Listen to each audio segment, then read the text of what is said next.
Halo semuanya, selamat datang di channel saya, channel pengajar bahasa Indonesia. Untuk materi kali ini kita akan belajar mengenai penggunaan huruf, penggunaan kata, dan penggunaan tanda baca.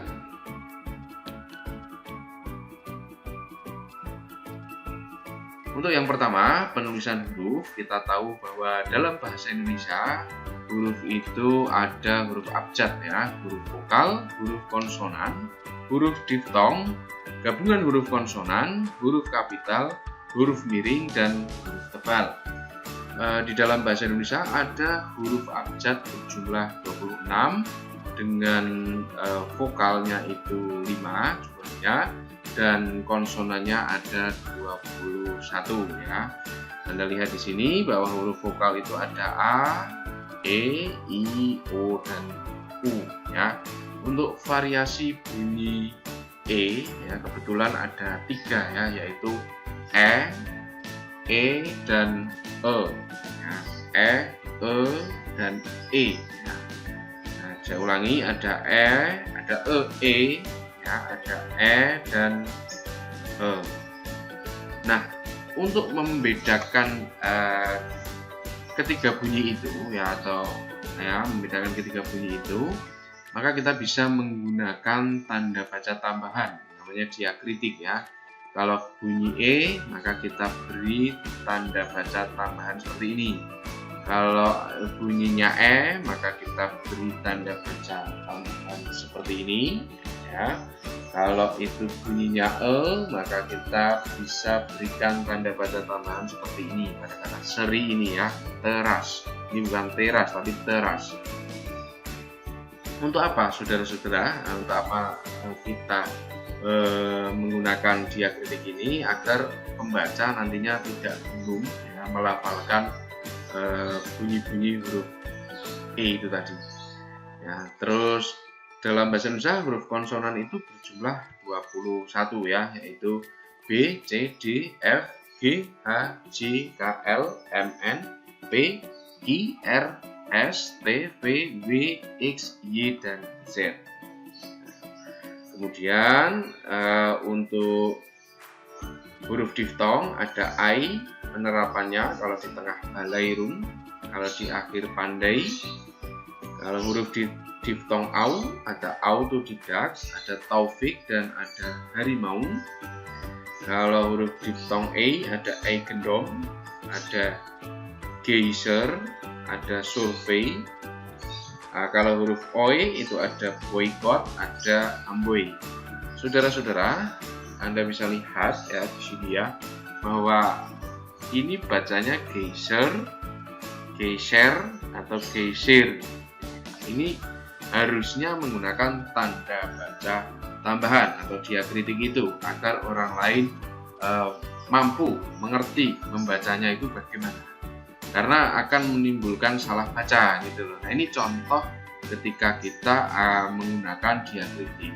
Ini kan tidak menggunakan diakritik di sininya, sehingga besok kalau Anda menulis istilah-istilah yang mungkin ada di bidang ilmu komunikasi, kemudian teknik informatika lah misalnya, atau mungkin di jurusan-jurusan yang lain yang ada istilah-istilah yang mungkin melibatkan bunyi E agar orang lain itu tidak bingung membacanya, maka Anda bisa tambahkan diakritik itu tadi ya. Kemudian untuk gabungan huruf konsonan itu ada KH, NG, NY, SY. Ini gabungan huruf konsonan ini lazim ditemukan dalam bahasa Indonesia ya, sehingga Anda akan menemukan beberapa kata baku ya yang mengandung gabungan huruf konsonan ini. Untuk yang selanjutnya yaitu huruf kapital. Untuk huruf kapital Anda tentu tahu ya kapan kita menggunakan huruf kapital, yaitu yang pertama ketika kita menulis ya awal kalimat seperti ini, kata dia membaca buku, huruf D tentu ditulis menggunakan huruf kapital. Kalau di dalam komputer atau di dalam laptop ya, kalau kita menulis itu sudah otomatis muncul huruf kapital biasanya ya. Tapi kalau Anda menulis menggunakan tangan tentu juga harus menggunakan huruf kapital ya, menulis menggunakan tangan secara pakai pulpen misalnya begitu ya. Kemudian yang kedua, huruf kapital dipakai sebagai huruf pertama unsur nama orang, termasuk julukan. Unsur itu kalau Amir Hamzah, ini unsur yang pertama ini Amir, unsur yang kedua ini adalah Hamzah. Ini tiap-tiap unsur ini ditulis menggunakan huruf kapital. Termasuk jika orang tersebut memiliki nama julukan, maka julukannya juga dikapitalkan. Yang selanjutnya, untuk catatan ini, huruf kapital tidak dipakai sebagai huruf pertama nama orang yang merupakan nama jenis atau satuan ukuran. Manakala nama orang itu sudah menjadi nama jenis atau menjadi satuan ukuran, maka tidak perlu ditulis menggunakan huruf kapital. Seperti ini, ikan mujair. Mujair ini dulu nama orang. Volt juga nama orang. Karena sudah menjadi nama jenis dan menjadi satuan ukuran, maka tidak perlu kita tulis menggunakan huruf kapital. Kemudian yang kedua catatannya yaitu huruf kapital ya, tidak dipakai untuk menuliskan huruf pertama kata yang bermakna anak dari. Kadang nama orang itu kan unsurnya ada ini ya, kata yang bermakna anak dari, seperti bin, binti, boru, van, atau huruf pertama kata tugas. Kalau misalnya ada nama orang, unsur namanya itu ya ada kata tugas, misalnya kayak dari misalnya ya, itu bukan ini ya, kalau menurut saya bukan nama orang tetapi julukan. Misal kayak ini, misal seperti Sultan Hasanuddin itu kan memiliki julukan ya. Julukannya ayam jantan dari timur. Ayamnya A-nya kapital, J-nya kapital, D-nya tidak karena dia merupakan kata tugas. Jadi kata-kata ini ya, bin, binti, boru, van, itu tidak perlu ditulis menggunakan huruf kapital meskipun dia termasuk unsur nama orang ya. Juga kata tugasnya juga iya, tidak perlu ditulis menggunakan huruf kapital. Kemudian ini contohnya, Abdul Rahman bin Zaini, B-nya kecil, Indani Boru Sitanggang, B-nya kecil juga, Charles Andrian Van Ocean, B-nya kecil, ayam jantan dari timur, D-nya juga kecil. Kemudian yang selanjutnya, huruf kapital dipakai pada awal kalimat dalam petikan langsung. Jadi petikan langsung ini menandai bahwa adik ini berbicara atau bertanya secara langsung ini ya, yaitu adik bertanya, koma, tanda petik huruf besar. Kapan kita pulang? Nah, K-nya ini menggunakan huruf kapital karena dia itu ujaran atau tuturannya langsung gitu ya, tuturan langsung diucapkan oleh si pengucap gitu.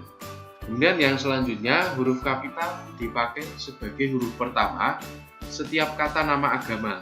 Islam nih contohnya, kitab suci, Alkitab ya misalnya ya, dan Tuhan, hambamu. Kalau Tuhan di sini itu misalnya yang maha pengasih, yang maha penyayang, kemudian Allah, itu ditulis menggunakan huruf kapital ya. Kalau mu ini kata ganti untuk Tuhan. Ya, jadi untuk memisahkan huruf kecil dengan huruf besar seperti ini, bisa menggunakan tanda hubung ya, tanda strip yang pendek. Kemudian yang selanjutnya, kapan kita menggunakan huruf kapital? Yaitu huruf kapital dipakai sebagai huruf pertama unsur nama gelar kehormatan, keturunan, keagamaan, atau akademik yang diikuti nama orang. Anda perlu tahu bahwa dia harus diikuti nama orang. Ya, termasuk gelar akademik yang mengikuti nama orang. Ya, kalau tidak diikuti nama orang, bagaimana? Berarti tidak perlu dikapitalkan. Jadi misalnya ini Sultan Hasanuddin, karena Sultan ini diikuti nama orang, maka Sultannya kapital. Haji Agus Salim, karena Haji ini gelar keagamaan ini diikuti nama orang, maka dia ditulis menggunakan huruf kapital. Tapi kalau misalnya saya balik begini gimana? Misalnya Agus Salim sekarang sudah menjadi haji, hajinya kecil. Irwansyah Magister Manajemen, karena ini mengikuti nama orang, maka juga ditulis menggunakan huruf kapital. Kemudian yang selanjutnya, huruf kapital dipakai sebagai huruf pertama unsur nama gelar kehormatan, keturunan, keagamaan, profesi, serta nama jabatan dan kepangkatan yang dipakai sebagai sapaan. Sapaan itu mengajak bicara. Jadi ketika kita misalnya terima kasih Kiai, kita mengajak bicara pada si Kiai itu, maka Kiainya kapital. Selamat datang yang mulia, yang mulianya itu karena sapaan, maka juga ditulis menggunakan huruf kapital. Itu saudara-saudara. Yang selanjutnya, huruf kapital dipakai sebagai huruf pertama unsur nama jabatan dan pangkat yang diikuti nama orang. Jadi jabatan, pangkat kalau diikuti nama orang ya, atau yang dipakai sebagai pengganti nama orang tertentu, nama instansi atau nama tempat, ini juga dikapitalkan. Misal wakil presiden Adam Malik, ini karena diikuti nama orang ya, diikuti nama orang, ini jabatannya ini, maka dikapitalkan. Tapi kalau saya menulis kalimat Yusuf Kalla pernah menjadi wakil presiden, itu wakil presidennya W-nya kecil, nya kecil. Ini gubernur Papua Barat, ini gubernur ini tidak diikuti nama orang kan, tetapi di sini diikuti nama daerah atau nama pengganti nama orang, sehingga perlu ditulis menggunakan huruf kapital ya. Jadi di sini Anda perlu cermati bahwa walaupun tidak diikuti nama orang, tetapi kalau diikuti nama wilayah atau daerah tertentu begitu atau nama instansi, dia juga ditulis menggunakan huruf kapital karena dia mengacu kepada seseorang atau mengacu kepada mengacu kepada nama orang ya, gitu. Kemudian yang selanjutnya, huruf kapital dipakai sebagai huruf pertama nama bangsa, suku bangsa, dan bahasa. Jadi bangsa Indonesia, Indonesianya saja yang dikapitalkan, suku Dani, Daninya saja yang dikapitalkan, bahasa Bali, Balinya saja yang dikapitalkan. Untuk catatannya, nama bangsa, suku bangsa, dan bahasa yang dipakai sebagai bentuk dasar kata turunan tidak ditulis dengan huruf awal kapital. Kata Inggris ini kan sebetulnya kata dasar ya, dari kata Inggris. Tetapi karena sudah menjadi kata turunan, diberi imbuhan ke dan an, maka tidak perlu dikapitalkan. Ke Inggris, I-nya tidak perlu dikapitalkan. Jadi menjadi ke Inggris-Inggrisan. Ini juga sama. Indonesia ini kan sebetulnya kata ya. Jadi karena dia kata dasar, Indonesia harusnya kan kapital kalau nama negara kan. Tetapi karena sudah mendapat imbuhan peng-an, maka dia menjadi kata turunan. Nah, dia menggunakan huruf kecil ya.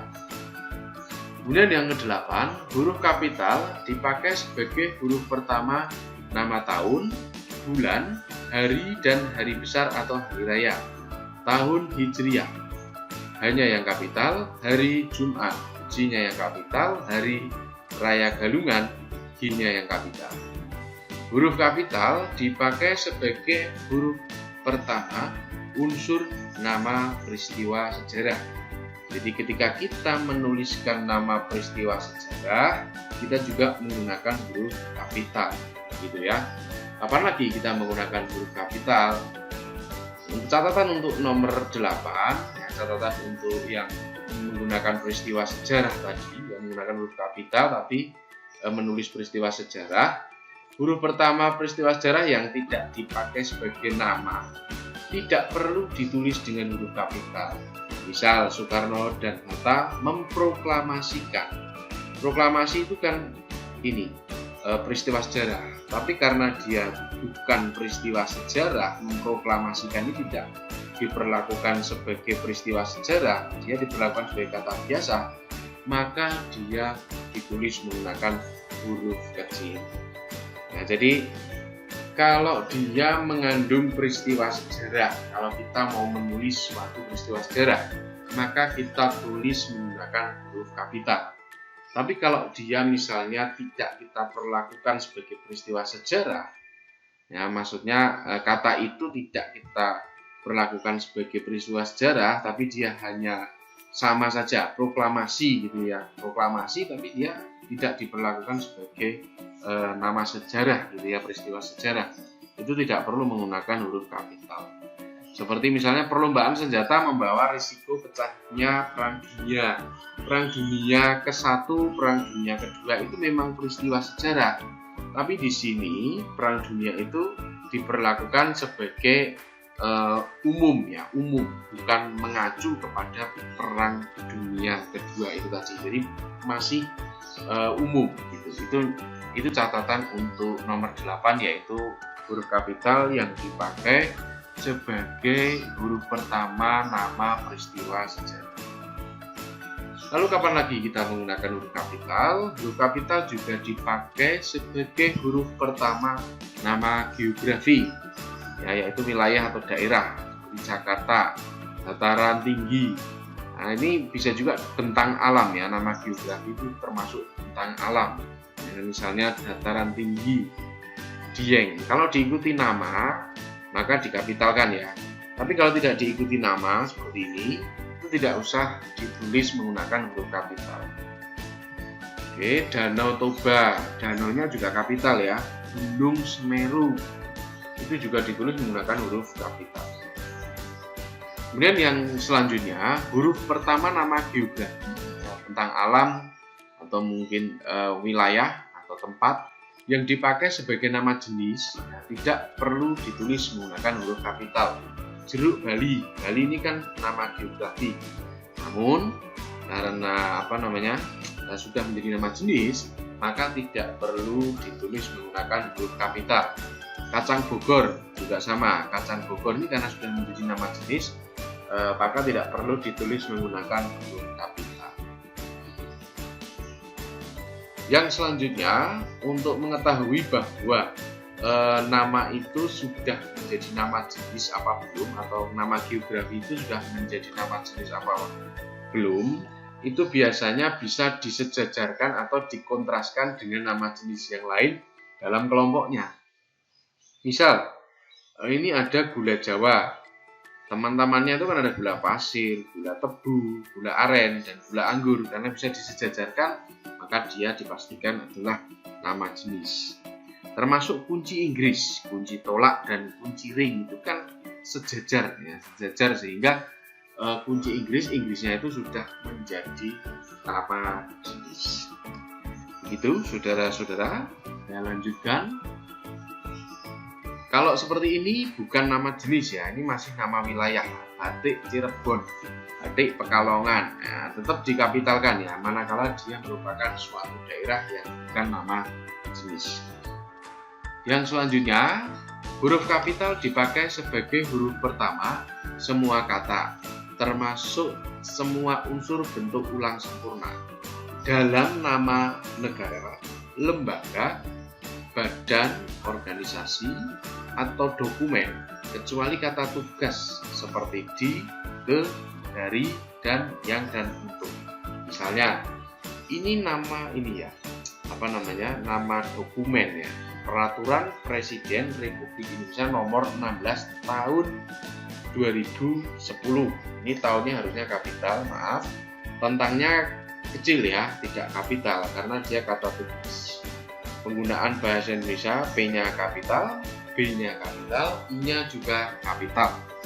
Nah, dalam ini kata tugas, maka tidak perlu menggunakan huruf kapital. Kitab Undang-Undang Hukum Pidana, kata ulang ini sempurna, kata ulang sempurna, undang diulang lagi menjadi undang-undang. Kitab Undang-Undang Hukum Pidana ini juga ditulis menggunakan huruf kapital ya, karena dia merupakan dokumen resmi negara. Kemudian yang selanjutnya, huruf kapital juga dipakai sebagai huruf pertama semua kata. Nah, semua kata termasuk unsur bentuk ulang sempurna. Dalam apa? Dalam judul buku, karangan, artikel, dan makalah. Nah, judul buku, judul karangan, judul artikel, dan judul makalah, serta nama majalah itu juga dikapitalkan, nama surat kabar. Kecuali kata tugas lagi, ya, yaitu seperti di, ke, dari, dan, yang, dan, untuk. Kata tugas itu kan salah satunya adalah konjungsi ya. Jadi konjungsi tidak perlu ditulis menggunakan huruf kapital. Konjungsi itu kata sambung ya. Kemudian contohnya seperti ini. Saya telah membaca buku dari Ave Maria ke jalan lain ke rumah.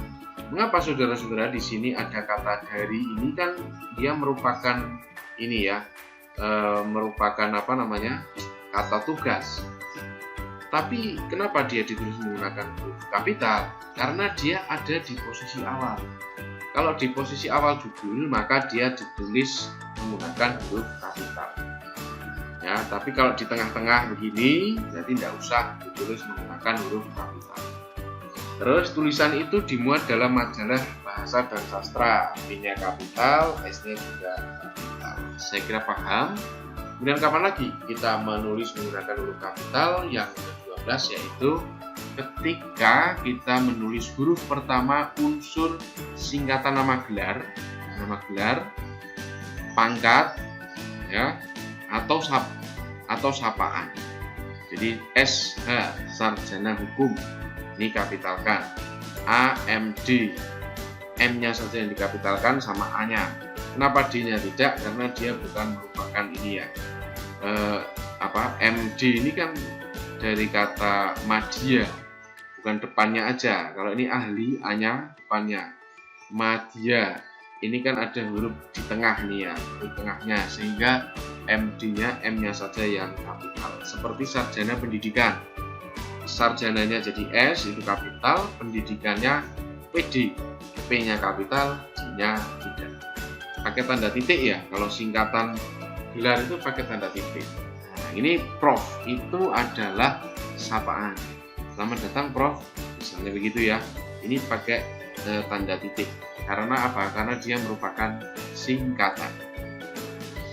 Yang selanjutnya, huruf kapital juga dipakai sebagai huruf pertama kata penunjuk hubungan kekerabatan seperti bapak, paman, ibu, adik, kakak, ya.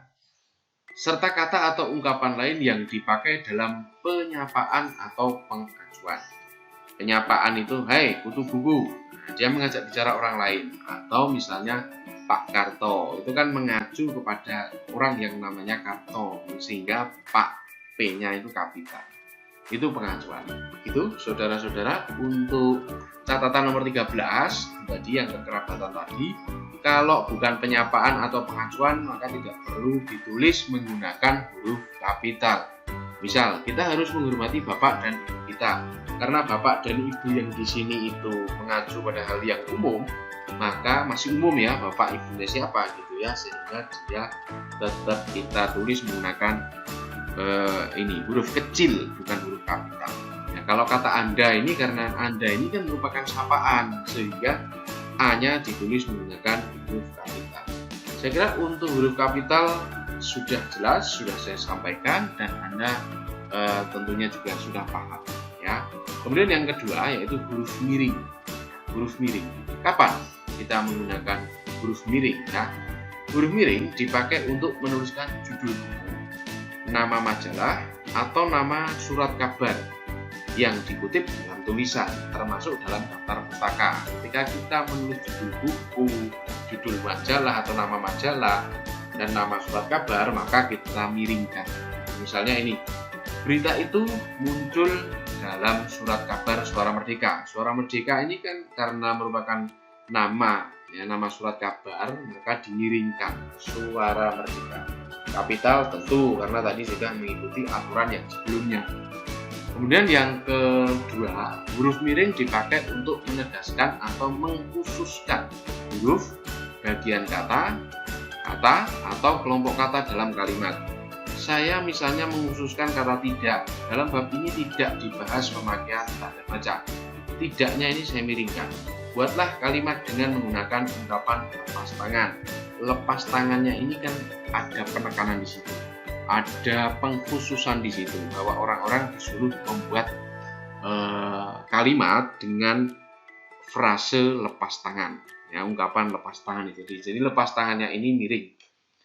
Kemudian yang ketiga, huruf miring dipakai untuk menuliskan kata atau ungkapan dalam bahasa daerah atau bahasa asing. Ketika kita menulis karya ilmiah atau menulis teks gitu ya, kalau kita menulis menggunakan bahasa Indonesia, maka kalau kita mengambil kata-kata dari bahasa daerah atau kata-kata dari bahasa asing, maka harus kita tulis menggunakan huruf miring. Upacara pesijuk ini miring ya, karena dia bukan dari bahasa Indonesia ya, bukan dari bahasa Indonesia, bahasa daerah ya.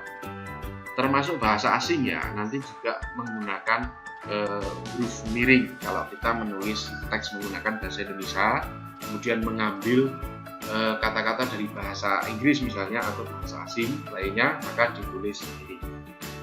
Tapi kita tidak perlu menuliskan menggunakan huruf miring kalau dia nama diri.